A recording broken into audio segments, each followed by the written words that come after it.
Assalamualaikum warahmatullahi wabarakatuh. Hai sobat, selamat datang di channel Dalam Gelap, tempat di mana kegelapan bukan hanya sebuah bayangan, tapi sebuah cerita yang menanti untuk terungkap. Di sini kita akan menyelami kisah-kisah mistis, makhluk gaib, dan kejadian-kejadian yang tak bisa dijelaskan oleh logika. Sebelum lanjut ke ceritanya, jangan lupa like, komen, dan subscribe, dan nyalakan juga lonceng notifikasi agar kalian tidak ketinggalan dengan konten-konten selanjutnya. Oke, di sini saya akan menceritakan tentang pocong santet FBI ya guys ya.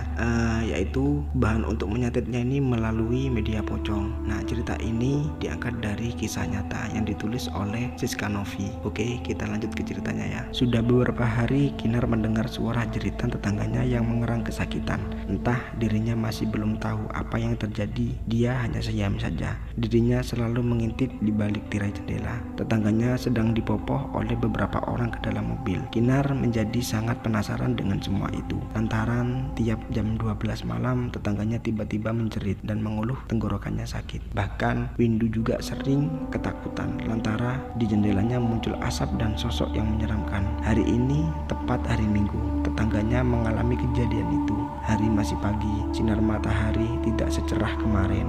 Kinar memandangi langit yang mulai mendung. Rupanya akan turun hujan. Dirinya setiap hari berangkat ke sekolah bersama ayahnya, yaitu Pak Muji. Pak Muji adalah seseorang guru juga sekaligus ketua rumah tangga. Dan saat sarapan pagi, istri Pak Muji, yaitu Linda, sempat membahas seputar tetangganya yang memiliki penyakit yang aneh. Pak, Windu itu kenapa ya? Kok tiap malam teriak-teriak kesakitan? Punya penyakit apa sih? Pak Muji hanya menghela nafas. Dirinya memberi isyarat tubuh bahwa tidak ingin bahas masalah itu. Namun istrinya sangat penasaran dengan apa yang terjadi. Sudahlah Bu, Windu tidak kenapa-napa, cuma sakit perut biasa. Oleh keluarganya sudah dibawa berobat ke dokter, jelas Pak Mudi. Linda seakan tidak puas dengan jawaban suaminya. Dirinya sungguh penasaran sekali dengan Windu yang selalu menggerang kesakitan tiap malam. Tiba-tiba tatapan Linda menjadi berbeda kala Kinar memperhatikan ayahnya, dan ibunya hanya tatapan serius. Kinar menaruh curiga kepada ayahnya bahwa penyakit Windu tidak main-main. Ayah, cerita saja, aku juga pengen tahu soal Mbak Windy itu kenapa. Orangnya sakit kayaknya kenapa? Apa kesurupan apa gimana gitu, ucap Kinar dengan pelan. Ayahnya hanya melihat istri dan anaknya saling bertatapan satu sama lain, seakan dia mengerti apa yang ada di pikiran istri dan anaknya. Penasaran ya, penasaran, tapi jangan sampai ikut campur urusan orang. Ayo Nar, habiskan makanmu, keburu telat, ucap ayahnya mengakhiri pertemuan mereka di pagi hari. Hari itu berlalu begitu saja. Pak Muji dan Kinar tengah asik duduk santai di belakang rumah. Pak Muji menikmati suasana teduh sore hari itu. Kinar yang membaca buku kemudian terkejut kala melihat Windu sedang mengintip di balik pintu belakang. Pak Muji hanya menoleh ke arah Kinar seraya memberi tanda bahwa jangan pernah memikirkan sikapmu Windu jika terlihat oleh aneh di sekitar mereka. Pertanyaan demi pertanyaan kini muncul karena Kinar merasa Windu sudah bukan sosok yang dikenalnya dulu. Sikapnya yang berubah dan terlihat tubuh dan berbeda membuat Kinar menjadi takut untuk mengajak bermain. Malam hari pun tiba. Kinar menaruh mukena di atas lemari. Dia hendak merebahkan tubuhnya di atas kasur. Kinar menjadi risih karena dia mendengar coletan oleh orang dengan nada yang kecil.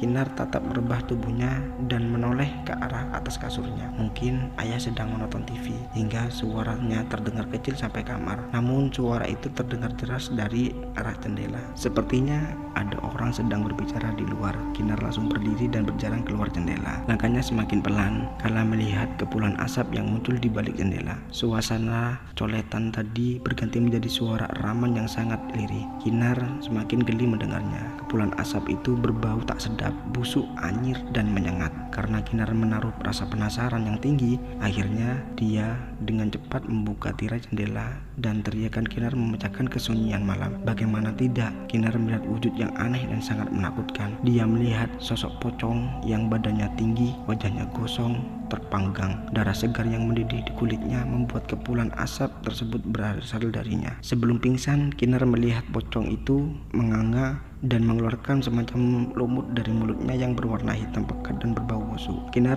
terjatuh dan tidak sadarkan diri. Keesokan harinya, Kinar bangun dan didapati telah duduk di sampingnya ayahnya dan ibu. Kinar memegang kepala dan melihat jam sudah pukul jam 8 pagi. "Ayah, sudah terlambat sekolah," ucap Kinar dengan pelan. Ayahnya hanya mengulas kepala dan berkata, "Aku sudah izinin kamu lagi tidak enak badan," ucap Pak Muji pelan. Linda yang terus memperhatikan anaknya yang terbaring sungguh tidak tega. Bagaimana tidak, Kinar tidak pernah seperti ini. Linda menyuapi anaknya dengan sendok kacang bubur padanya. Kinar memakan dengan lahap. Linda hanya memperhatikan anaknya dengan serius. "Dok, kamu itu tidak apa-apa kan? Ibu sangat khawatir loh. Kalau ada yang dipikirkan, ibu siap mendengarkannya," ucap Linda. Kinar hanya mengangguk dan meminta minum air putih yang berada di mejanya. Linda kemudian berpamit untuk pergi ke pasar sebentar. Kinar mengangguk sekali lagi. Tidak banyak suara yang dikeluarkan oleh Kinar pada saat itu. Dirinya hanya syok dengan rupa makhluk semalam yang mendatangi dia. Pertanda apakah itu? Apakah makhluk itu juga menakuti Windu setelah malam Kinar sudah masuk tenggelam atau 1000 pertanyaan? Tiba-tiba Kinar mendengar ayahnya kedatangan 2 tamu saat itu. Terdengar jelas suara laki-laki yang lantang sekali bicaranya. Kemudian suara laki-laki itu membuka pintu kamar. Kinar mencoba buka pura-pura tidur agar ayahnya yakin bahwa dirinya sedang tidur. Pak Muji melihat Kinar dan merasakan keadaan aman, tidak dengan Kinar yang mendekati pintu dan mendengar perbincangan mereka. Terlihat ayah Windu berada di sana. Mereka membahas seorang laki-laki yang bernama Rusman. Dalam pembicaraannya mereka, Kinar mendengar bahwa Rusman sedang melakukan balas dendam kepada ayah Windu akibat kesalahpahaman yang dulu pernah terjadi sampai mengakibatkan anak perempuannya diperkosa dan dibunuh. Kinar yang mendengar semua itu sangat tidak percaya lantaran ayahnya mengetahui hal yang pernah terjadi. Mereka pun pulang dan suasana diakhiri dengan Pak Muji menutup rumah. Ternyata Kinar sudah berdiri di belakang ayahnya. Pak Muji yang terkejut dan setengah heran kemudian melepas senyum khawatir kepada anaknya. Namun Kinar tidak membalas senyuman ayahnya. Kinar kemudian duduk dan menunggu sambil kepada ayahnya. Pak Muji yang memahami sikap putrinya itu hanya bisa bersikap maklum. Mungkin putrinya sudah tahu apa yang terjadi. Kurasa ayah sudah tahu apa yang sudah terjadi. Makhluk yang semalam menakuti Kinar pasti ada kaitannya dengan Windu, ucap Kinar dengan nada yang tinggi. Ayahnya hanya memperhatikan anaknya yang memang sudah punya watak penasaran yang lebih. Ketika ada masalah pasti harus langsung segera diatasi. Sehingga setelah berpikir panjang, Pak Muji menjelaskan apa yang sedang terjadi. Dulu saat Kinar dan Windu sedang mengikuti pelaksanaan outbound sekolah, ada peristiwa menyeramkan terjadi di sana. Namanya Pak Tiharjo. Beliau tukang bersih-bersih sekolah SMA desa. Beliau orang sergap atau giat, orangnya ulet dan jujur. Ayah Kinar sangat percaya kepada beliau sampai urusan kebun. Ayah Kinar pasrahkan ke Pak Tiharjo. Ayahnya juga bingung dan secara tiba-tiba hal itu terjadi. Saat itu Pak Tiharjo sedang membersihkan sekolah. Kemudian ayah Windu yang mengajar di sana menemui Pak Tiharjo keluar dari ruang sekolah. Kemudian terdengar suara bahwa ada uang sekolah raib beberapa juta dan ayah Windu menuduh Pak Tiharjo pelakunya. Pak Muji dengan detailnya menceritakan kejadian terhadap pada Kinar. Kinar dengan serius mendatangi ayahnya menceritakan kejadian tersebut. Pak Tiharjo dituduh bersalah. Saat itu Pak Muji membelanya mati-matian hingga dia diusir dari desa oleh orang tua muridnya. Pak Tiharjo dengan segala upaya menjelaskan bahwa dirinya tidak bersalah, namun tidak ada kepercayaan kecuali Pak Muji. Hingga kejadian mengenaskan terjadi pada malam sebelum Pak Tiharjo pergi ke desa. Anak semata wayangnya ditemukan tidak bernyawa di tepi sungai dengan kondisi tidak mengenakan busana. Pak Muji membantu Pak Tiharjo dalam kondisi terpuruknya saat itu. Namun Pak Tiharjo membawa jenazah anaknya kemudian meninggalkan desa saat itu juga. Sejak saat itulah keluarga Windu menjadi tidak tenang. Kemudian beberapa anak teman kakak Windu mengaku bahwa kakak Windulah yang mengambil uang sekolah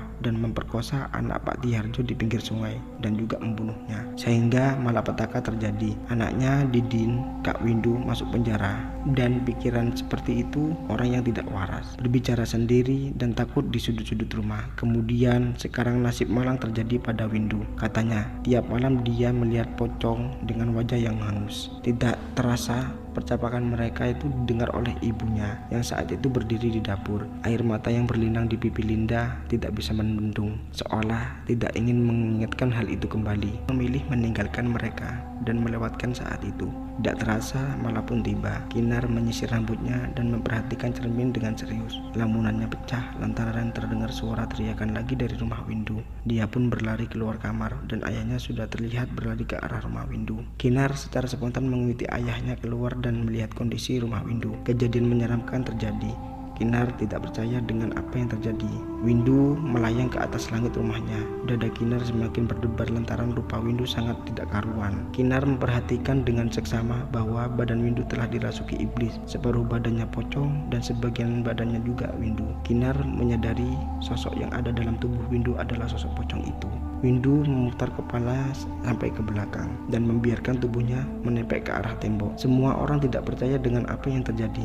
Kinar terus memandangi Windu saat itu. Windu dengan senyum menyeringai berjalan mendekati Kinar dan posisi yang memutar dekat dengan wajahnya. Dendam kudu sempurna, dendam harus sempurna, ucap Windu. Tiba-tiba Windu berlari ke arah depan rumah dan pergi ke halaman rumah. Di bawah kakinya keluar air beserta luapan lumpur yang berbau busuk. Kinar, Pak Muji, dan Linda dan juga keluarga Windu tidak percaya dengan apa yang terlihat. Muncul kelabang dari begitu banyak dan juga kepala pocong yang tiba-tiba mengintip dan muncul dari mata melotot. Setelah kelabang keluar, kemudian belatung dengan pelan keluar juga dari lumpur itu. Windu kemudian duduk dan memakai ribuan belatung itu dengan tangannya seperti makan makanan lezat. Windu dengan enaknya menyantap semua belatung itu dan menghabiskan tanpa sisa. Setelah belatung itu habis, kemudian sosok pocong tersebut muncul. Tiba-tiba pocong tersebut berubah menjadi pocong sesosok perempuan yang cantik dengan wajah yang penuh dendam. Seiling aku, Pak, masih ingat aku, Pak, dengan tertawa yang melengking di telinga. Aku sing dipateni anakmu iku, aku yang dibunuh oleh anakmu itu. Aku bakalan balas dendam nang keturunanmu. Pak Muji kaget dengan menyaksikan langsung bahwa posok itu adalah anak Pak Tiharjo yang menuntut pertanggungjawaban kepada ayah Windu. Tiba-tiba muncul laki-laki yang membawa 3 batang dupa ke arah mereka. Tidak salah lagi, beliau adalah Pak Tiharjo. Selama ini aku mempelajari ilmu agar bisa menuntut balasan kepadamu yang telah memfitnahku dan merenggut nyawa anakku. Mana yang anakku ini semata wayang. Dendam ini telah terlaksana. Tidak akan kubiarkan keturunanmu hidup dengan nyaman. Biarlah santet ini menjadi jalanku memberi kepuasan kepada hatiku. Karena kamu telah merusak hidupku. Nyawa harus dibalas dengan nyawa, ucap Pak Tiharjo. Warga yang ketakutan memilih pulang dan membiarkan keluarga Windu seorang sendiri di sana. Ayahnya menangis dan terus menangis hingga suasana berubah dan Pak Tiharjo hilang dalam kegelapan malam. Windu terjatuh dan suasana kembali normal lagi. Ayahnya yang pasrah serta Pak Muji yang mengetahui hal itu hanya bisa menonton. Sejak saat itu Windu tidak bisa siuman lagi. Kali ini hingga pada saat suara adzan zuhur, Windu menghembuskan nafas terakhir. Kinar hanya bisa menangis dan merangkul ayahnya. Berita duka disiarkan bersauran di daerah masjid tersebut. Tidak ada yang bisa menggambarkan suasana saat itu selain Linda yang memeluk ibu Winda dan ayahnya yang berteriak karena anaknya harus secepat itu kembali kepada Yang Pencipta. Gerimis tiba dan menyeliputi prosesi makam Windu. Penggali kubur mulai menyangkul tanah kuburan. Semua tertunduk pasrah dan wajah duka begitu kehilangan. Namun tidak dengan salah satu pelayat yang saat itu ikut. Wajah penuh dengan bangga seolah dendam yang selama ini dia bawa telah terbalas. Ia dan dia bukan lain adalah Pak Tiharjo yang menyaksikan pemakaman berlangsung. Dia berdiri di seberang Kinar dan di antara banyak orang-orang yang menyaksikan proses penutupan liang lahat. Kinar menyadari keberadaan Pak Tiharjo saat itu. Lamunan Kinar menjadi pecah kala terlihat Pak Tiharjo berubah menjadi pocong yang meluapkan cairan kental berwarna hitam. Tepuk tangan ayahnya memecahkan konsentrasi saat itu. Ternyata proses pemakaman telah usai. Kini Kinar dan seluruh orang hanya bisa mendoakan agar bisa tenang di sana serta mengingat kenangan manis saat bersamanya.